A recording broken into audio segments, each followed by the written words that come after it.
নবী রাহমাতুল লিল আলামিনের চরিত্র নিয়ে একদল কথা বলেছে। আম্মা জান আয়েশা সিদ্দিকা রাদিয়াল্লাহু তাআলা আনহার দরবারে এসে সাহাবায়ে কেরাম বললেন, হে আম্মা জান আয়েশা সিদ্দিকা রাদিয়াল্লাহু তাআলা আম্মা জান আয়েশা সিদ্দিকা রাদিয়াল্লাহু তাআলা আনহার দরবারে এসে বললেন, সাহাবায়ে কেরাম প্রশ্ন করলেন, আম্মা জান আয়েশা, আমাদেরকে আল্লাহর নবী রাহমাতুল লিল আলামিনের চরিত্র, জীবন, কর্ম সম্পর্কে আমাদেরকে অভিহিত করুন। আম্মা জান আয়েশা সিদ্দিকা রাদিয়াল্লাহু তাআলা আনহা বললেন, তাকাতুল কুরআন, এই সাহাবায়ে কেরাম আপনারা কি কুরআন পড়েন নাই? সাহাবায়ে কেরাম উত্তর করলেন, নাম, হ্যাঁ আমরা কুরআন পড়েছি।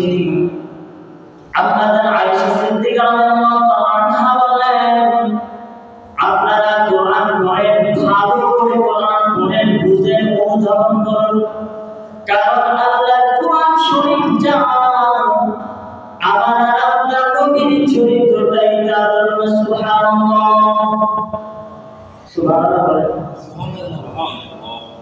যে কারণে পড়ার জন্য, বুঝার জন্য আমার বলেন দীর্ঘ 23 বছরে যে কারণে শরীফ নাযিল হয়েছে, আল্লাহর হাবিব রাহমাতুল লিল আলামিনের উপরে ওই কারণের প্রথম যে 5টি আয়াত সর্বপ্রথম নাযিল হয়েছিল, সূরাতুল আলাকের প্রথম 5টি আয়াত আল্লাহ পাক প্রথমেই বলেছেন, বিসমিল্লাহির রহমানির রহিম, ইকরা বিসমি রাব্বিকাল্লাযী খালাক, পড়েন আপনার প্রভুর নামে যিনি আপনাকে সৃষ্টি করেছেন।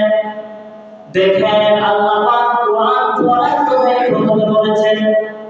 আম্মা জান আয়েশা সিদ্দিকা রাদিয়াল্লাহু তাআলা আনহা বলতেছেন, কুরআন শরীফ পড়েন, ভালো করে বুঝুন, অনুধাবন করুন, কুরআন শরীফ যা আমার আপনার নবীর চরিত্রটাই তা।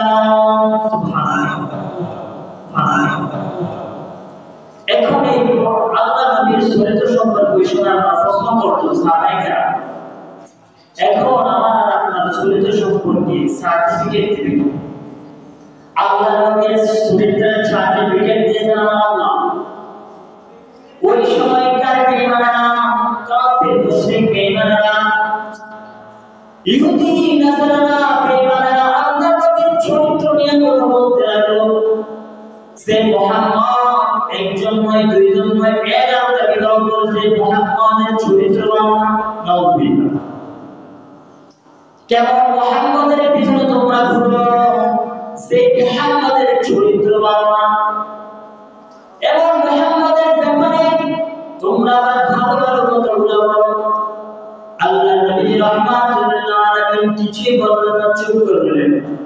আল্লাহ পাক কোরআন কারীমের আয়াত নাযিল করে দিয়েছেন। আল্লাহ বলেন, বিসমিল্লাহির রহমানির রহিম, ইন্নাকা লাআলা খুলুকিন আযীম, নিশ্চয় আমার নবীর চরিত্র এত মহান, এত মহান, যে নবীর চরিত্র নিয়ে যারা কথা বলবে তারা ধ্বংস, তারা বেয়াদব, তারা বেঈমান, তারা কখনোই মুসলমান হতে পারে না।